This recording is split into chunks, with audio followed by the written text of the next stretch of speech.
Boa noite, graça e paz. Hoje nós vamos Boa falar do noite, tema a, a Esperança no paz. propósito infalível de Deus. Nós temos estudado os livros proféticos do Antigo Testamento, os profetas menores, ou seja, aqueles que escreveram menos, que têm um conteúdo menor textual.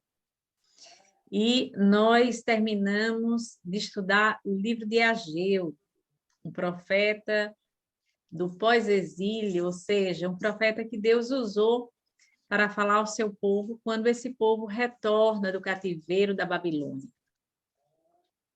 E aí nós vimos que Deus usa Ageu para encorajar o seu povo a reconstruir o templo de Jerusalém, que tinha sido destruído.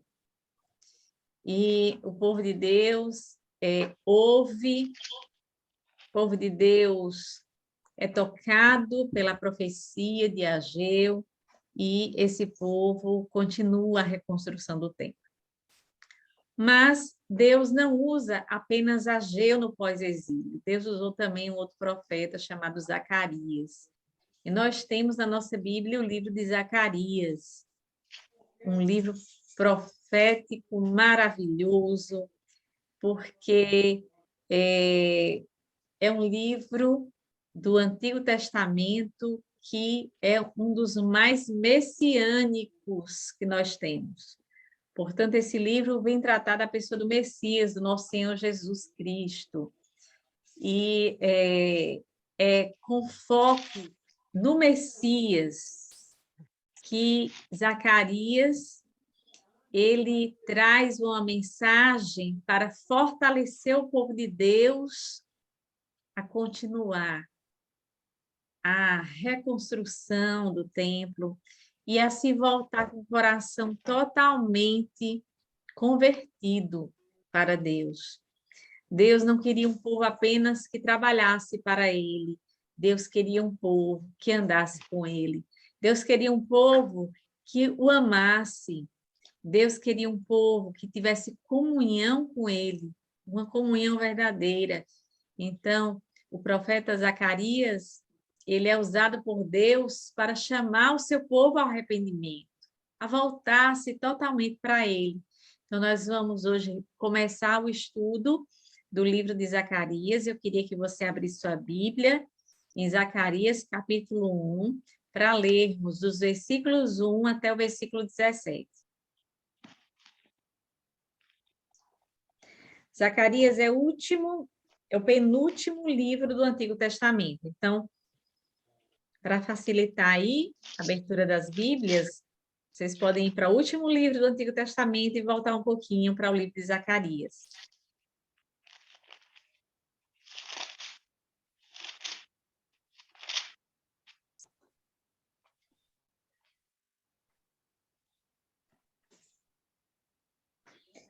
Então, a palavra do Senhor diz assim, Zacarias capítulo 1, a partir do versículo 1, diz assim: No 8º mês do 2º ano de Dario, veio a palavra do Senhor ao profeta Zacarias, filho de Baraquias, filho de Ido, dizendo: O Senhor se irou em extremo contra vossos pais. Portanto, dize-lhes, assim diz o Senhor dos Exércitos, tornai-vos para mim, diz o Senhor dos Exércitos, e eu me tornarei para vós outros, diz o Senhor dos Exércitos. Não sejais como vossos pais, a quem clamavam os primeiros profetas, dizendo, assim diz o Senhor dos Exércitos, convertei-vos agora dos vossos maus caminhos e das vossas más obras, mas não ouviram nem me atenderam, diz o Senhor. Vossos pais, onde estão eles? E os profetas, acaso vivem para sempre?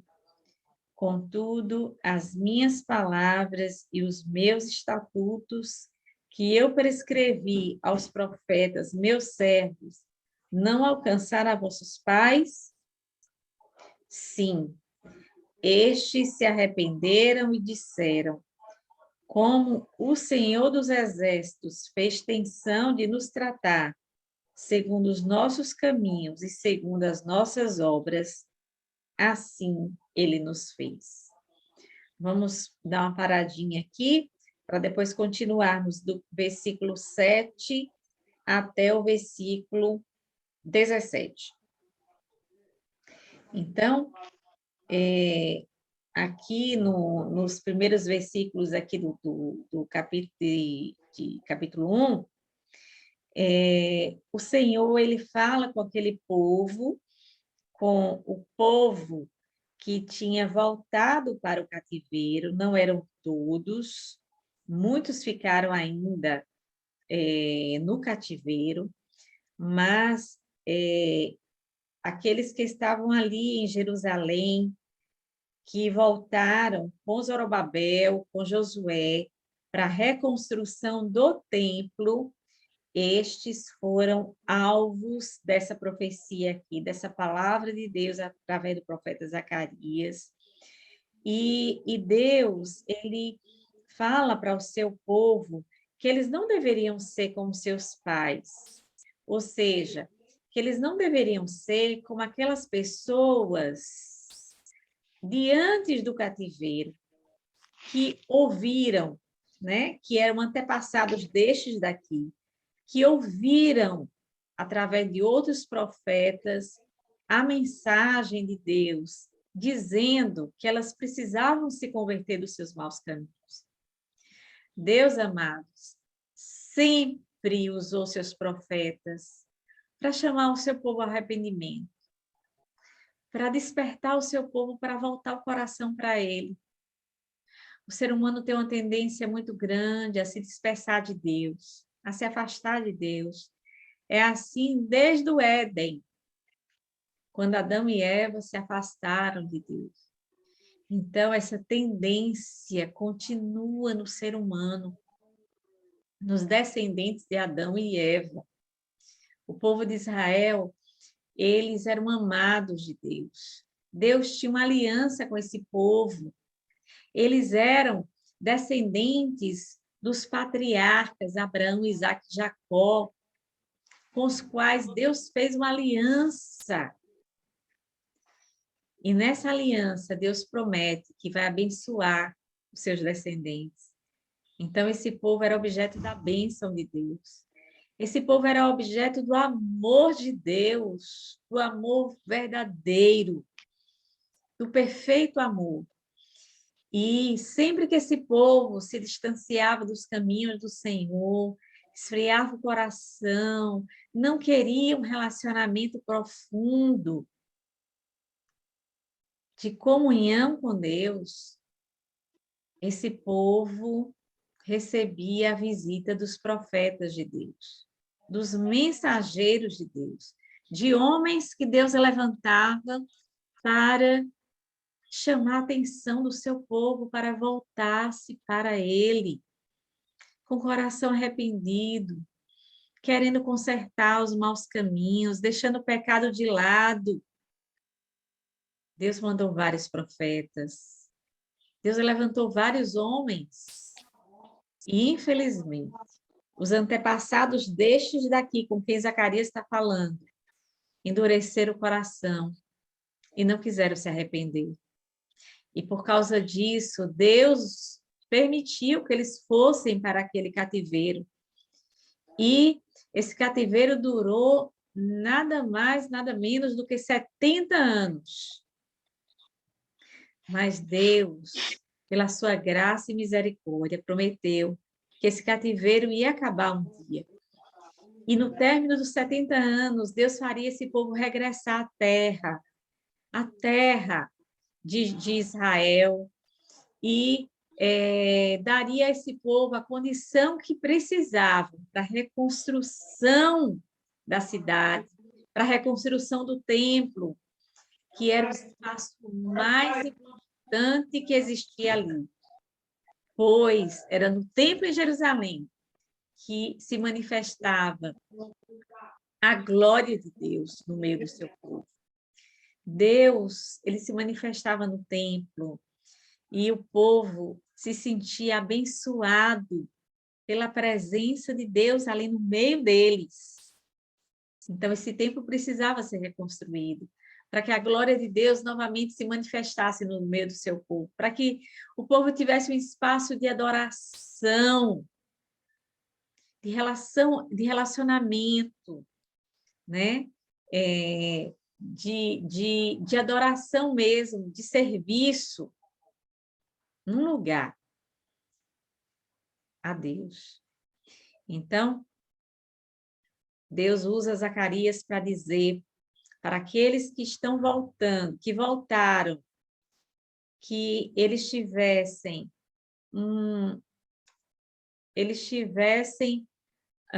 uma relação com Deus diferente dos seus antepassados. Eles voltassem realmente os seus corações para o Senhor. E por isso que ele diz, assim diz o Senhor dos Exércitos, tornai-vos para mim, diz o Senhor dos Exércitos, e eu me tornarei para vós outros, diz o Senhor dos Exércitos. Então, Deus quer que o seu povo se volte para Ele. Arrependimento é isso, é mudança de direção.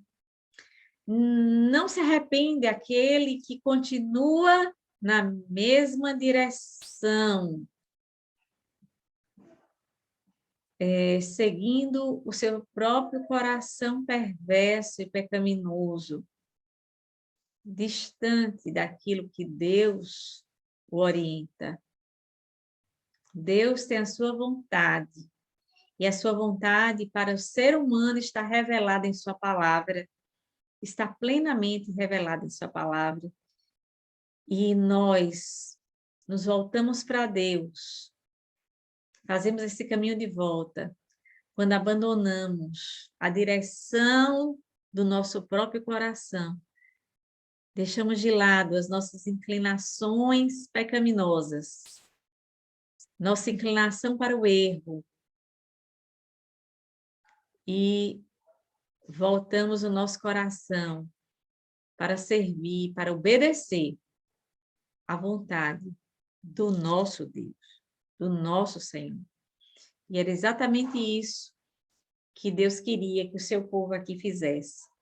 Ele não queria apenas que o seu povo trabalhasse para ele na construção do templo. Não, isso era muito pouco.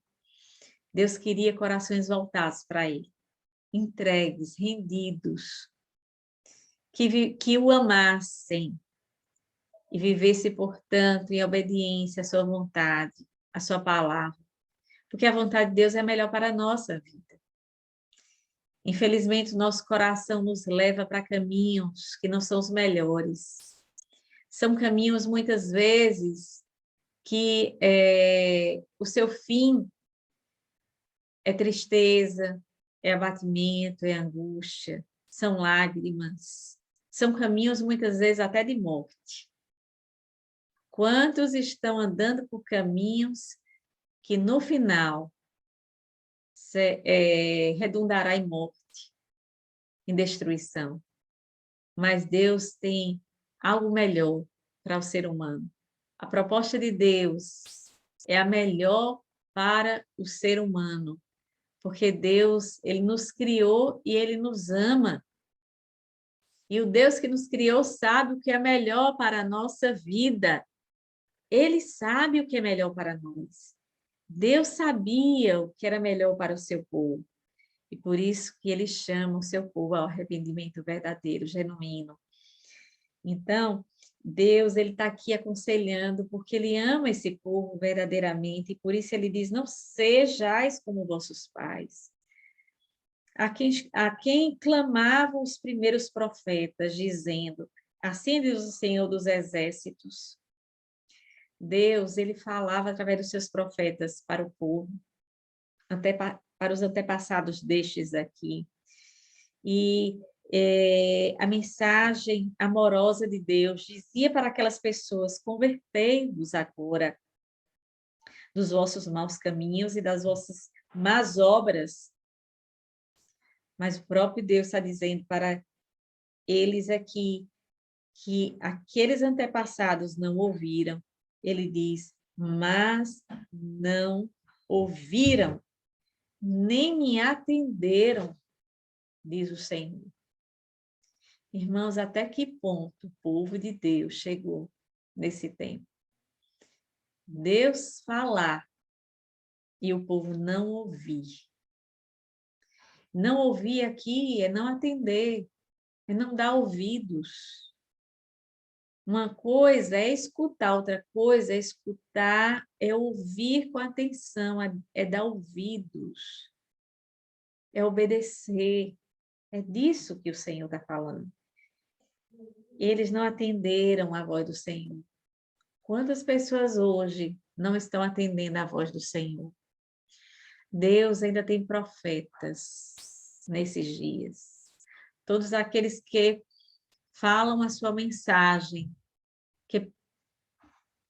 que ensinam a sua palavra, são profetas de Deus nos nossos dias. E quantos ainda estão com corações endurecidos, não atendem, não dão ouvidos a Deus. O Deus amoroso que chama o seu povo ao arrependimento, tantas vezes no Antigo Testamento, é o Deus amoroso que chama o povo ao arrependimento nos nossos dias. Ele chama através dos seus mensageiros, ele chama através daqueles que pregam, que propagam, que ensinam a sua palavra, o verdadeiro evangelho, o evangelho da graça, o evangelho que diz que através de Jesus nós podemos ter perdão completo dos nossos pecados, porque Jesus morreu na cruz para nos dar salvação e perdão. O próprio Deus enviou seu Filho ao mundo, não para condenar o mundo, mas para que o mundo fosse salvo por ele. Esse é o verdadeiro evangelho. É um chamado gracioso de Deus, do mesmo Deus que está proferindo essa palavra através de Zacarias. O mesmo Deus está chamando hoje, está chamando para que aqueles que ouçam, que deem ouvidos, se arrependam, mudem de direção e passem a crer no seu amor. Confie no seu Filho Jesus como único Salvador e viva uma nova vida, uma vida em obediência à palavra, à vontade de Deus. Então, Deus está falando, está aconselhando aquele povo que não fosse como os pais, ou seja, como os antepassados, que não ouviram a mensagem que ele enviou através dos seus profetas. E depois, irmãos, a continuação aqui no versículo 7, diz assim: no 24º dia do mês, o 10º, que é o mês de Sebate, no segundo ano de Dario, veio a palavra do Senhor ao profeta Zacarias, filho de Baraquias, filho de Ido. E o profeta Zacarias, ele diz no versículo 8, tive de noite uma visão, e eis um homem montado num cavalo vermelho, estava parado entre as morteiras que havia num vale profundo. Atrás dele se achavam cavalos vermelhos, baios e brancos. Então perguntei, meu senhor, quem são estes? Respondeu-me o anjo que falava comigo, eu te mostrarei quem são eles. Então respondeu o homem que estava entre as morteiras e disse, são os que o Senhor tem enviado para percorrerem a terra. Eles responderam ao anjo do Senhor, que estava entre as morteiras, e disseram, nós já percorrimos a terra, e eis que toda a terra está agora repousada e tranquila. Então o anjo do Senhor respondeu, ó Senhor dos exércitos, até quando não terás compaixão de Jerusalém e da cidade de Judá, contra as quais estás indignado já faz 70 anos?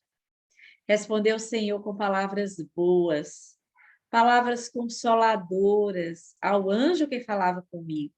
E este me disse, clama, assim diz o Senhor dos exércitos, com grande empenho estou zelando por Jerusalém e por Sião, e com grande indignação estou irado, contra as nações que vivem confiantes, porque eu estava um pouco indignado e elas agravaram o mal. Portanto, assim diz o Senhor: voltei-me para Jerusalém com misericórdia, a minha casa nela será edificada, diz o Senhor dos Exércitos, e o cordel será estendido sobre Jerusalém. Clama outra vez, dizendo: assim diz o Senhor dos Exércitos, as minhas cidades ainda transbordarão de bens. O Senhor ainda consolará Sião e ainda escolherá a Jerusalém. Deus falava através de visões. Deus falava através de sonhos dos seus profetas. E eles mandavam uma mensagem. Eles eram os mensageiros da mensagem do Senhor. E aí Zacarias, ele tem uma visão. E nessa visão que ele teve durante a noite, um anjo. E esse anjo aqui, irmãos, tudo indica, quando a Bíblia fala em o anjo do Senhor, ela está se referindo a Cristo, ao nosso Senhor Jesus. Então, esse anjo aparece entre murteiras, vários pés de murtas, que significam a própria cidade de Jerusalém. E aí, Zacarias começa a conversar com esse anjo. Ele não vê apenas anjo, ele vê cavalo, ele não vê apenas o anjo, mas ele vê cavalos. Ele vê cavalo vermelho, cavalo branco, cavalo com cores misturadas. Ele vê cavalos vermelhos, baios e brancos. E ele não entende a visão. Por isso que Zacarias pergunta ao anjo: o que significa aquilo que ele está vendo? Irmãos, como nosso Deus é maravilhoso, porque aquilo que os servos de Deus não compreendem, Deus revela para os seus servos. E Deus revela aquilo que Zacarias, o servo dele, não está compreendendo na visão. E o anjo começa a fazê-lo entender o que ele está vendo. Ele diz que aqueles cavalos são mensageiros de Deus enviados por toda a terra. São mensageiros que conhecem o que está acontecendo na terra. E esses mensageiros são os anjos de Deus. E esses mensageiros, eles trazem uma informação sobre a terra. E eles dizem que a terra repousa tranquila, repousada e tranquila, diz o versículo 11. Então, o anjo do Senhor respondeu. Aí, aquele anjo que explica para Zacarias que aqueles cavalos são mensageiros, ou seja, eles representam anjos, e que eles trazem informação sobre a terra, demonstrando que Deus tem todo o controle de todas as coisas, ele tem o controle do universo em suas mãos. O Deus que criou a terra não está alheio àquilo que acontece na terra, não. Ele conhece todas as coisas, ele está com todo o controle do universo em suas mãos e nunca perdeu nem perderá este controle. Então, o anjo diz que eles trazem a informação da terra, né? E esse anjo do Senhor, ele começa a interceder. Irmãos queridos, vocês sabem que Jesus, ele intercede por nós diante do Pai? Essa palavra, essa afirmação está lá no Novo Testamento, mas percebam aqui, Jesus também intercedendo no Antigo Testamento, porque esse anjo do Senhor está representando a pessoa de Jesus. Então, ele também começa a interceder por Jerusalém, no versículo 12. Então, o anjo do Senhor respondeu: ó Senhor dos exércitos. Então, ele está agora intercedendo por Jerusalém. Até quando? Ele pergunta. Não terás, até quando não terás compaixão de Jerusalém e das cidades de Judá, contra as quais está indignado faz já 70 anos? O cativeiro durou 70 anos. Chegou 70 anos, e aquele anjo intercede por Jerusalém, pela cidade de Judá, ele intercede por Israel, e ele faz essa pergunta a Deus, ao Criador, ao Deus Todo-Poderoso, e aí ele recebe a resposta. No versículo 13, ele recebe uma resposta à sua intercessão, uma resposta imediata, e essa resposta vem com palavras boas, essa resposta vem com palavras consoladoras. O nosso Deus é o Deus de consolo, o nosso Deus é o Deus da graça, o nosso Deus é o Deus da misericórdia, o nosso Deus é o Deus que nos dá chance de arrependimento, chance de recomeço. Deus quer dar novas oportunidades ao seu povo aqui de recomeçar, de caminhar junto com Ele novamente. As palavras vêm, as palavras de consolo são ditas pelo Senhor. E no versículo 14 diz, assim diz o Senhor dos Exércitos, com grande empenho estou zelando por Jerusalém e por Sião. Deus estava zelando pelo seu povo. O povo estava no cativeiro com um propósito de Deus. Deus queria purificar o seu povo no cativeiro.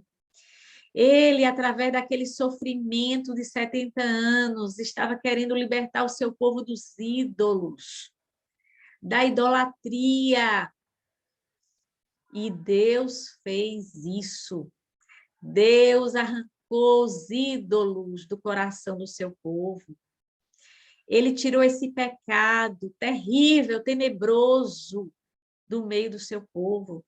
Israel tinha a facilidade de ser levado pelas influências ao redor de outras nações que eram idólatras, que adoravam deuses vários, deuses de pedra, deuses de ouro, deuses que eles mesmo fabricavam, idolatravam, adoravam, bonecos.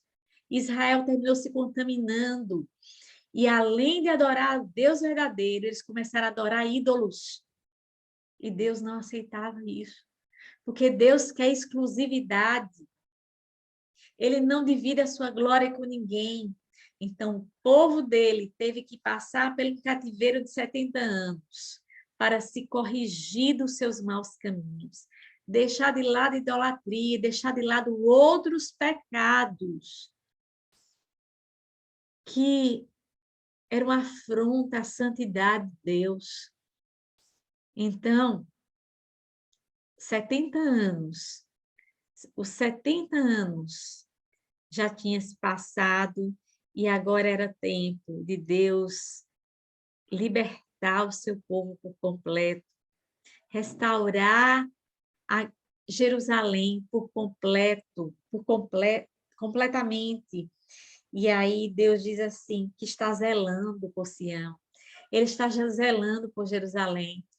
A gente tem que entender que mesmo no sofrimento, mesmo quando Deus nos repreende, mesmo quando Deus castiga o seu povo, tudo isso é zelo de Deus. Tudo isso é manifestação da graça, é manifestação do amor puro e verdadeiro que Deus tem pelo seu povo. Então, a partir do versículo 15, ele diz também que com grande indignação ele estava irado contra as nações que fizeram mal ao seu povo. Porque as nações passaram dos limites. Deus, ele permitiu que nações oprimissem ao seu povo por causa do pecado deles. Mas essas nações passaram do limite. Essas nações foram nações perversas, que fizeram o povo de Deus sofrer mais do que deveria. E aqui Deus demonstra que Ele é o Deus da justiça. Ele é o Deus que vê. E Ele é um Deus que se indigna contra a perversidade, contra o mal, contra a injustiça. E aí Deus diz assim: e com grande indignação estou irado contra as nações que vivem confiantes, porque eu estava um pouco indignado e elas agravaram o mal. Portanto, assim diz o Senhor: voltei-me para Jerusalém com misericórdia. A minha casa, nela será edificada, diz o Senhor dos Exércitos, e o cordel será estendido sobre Jerusalém. A construção daquele templo era uma manifestação da graça de Deus para com o seu povo. A reconstrução daquele templo, e que era um marco, e que era importante para a vinda do Messias futuramente, era manifestação da misericórdia de Deus para com Jerusalém, para com seu povo. E ele diz que o cordel será estendido sobre Jerusalém, ou seja, a restauração da cidade aconteceria. E o versículo 17 termina: clama outra vez, dizendo, assim diz o Senhor dos Exércitos, as minhas cidades ainda transbordarão de bens. O Senhor ainda consolará Sião e ainda escolherá a Jerusalém. Que coisa maravilhosa, irmãos. Promessas maravilhosas do Senhor para com o povo que não merecia a sua graça. E assim o Senhor faz conosco. Nós não merecemos a sua graça. Ele nos alcançou e nos perdoou. Ele nos deu salvação através do seu Filho Jesus, que morreu no nosso lugar na cruz para nos dar perdão. Foi a morte do Filho de Deus.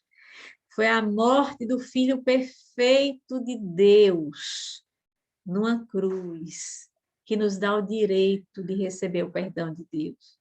Não somos merecedores desse perdão. Não somos merecedores da manifestação da sua misericórdia, do seu amor. Ele faz tudo isso porque Ele é bom. Ele faz tudo isso por nós porque Ele quer fazer. Da mesma forma como Ele fez com Jerusalém. Da mesma forma como Ele fez com o seu povo nesse momento aqui da história, durante toda a história do povo de Israel. Ele fez uma aliança e Ele não quebra a sua aliança. O pacto que Ele fez com esse povo foi um pacto de abençoar. Acima dos seus próprios pecados. Apesar dos seus próprios pecados. Apesar dos pecados. Apesar do mal cometido. Apesar da desobediência. O pacto, a aliança, o amor e a misericórdia de Deus foi mais abundante. E assim também conosco. Né? Superabundou a graça de Deus. Que o Senhor nos abençoe ricamente com essa palavra, que possamos nos deliciar com a visão de quão gracioso, quão bom, misericordioso é o Deus a quem servimos através de Jesus Cristo, por causa de Jesus. Que o Senhor nos abençoe ricamente e que possamos servir esse Deus com corações inteiros. Sempre que o nosso coração quiser se desviar dele, que essa palavra fale profundamente aos nossos ouvidos. Essa palavra, esse chamado para nos convertermos verdadeiramente a ele. Amém. Verdadeiramente e andarmos com ele, confiando nele.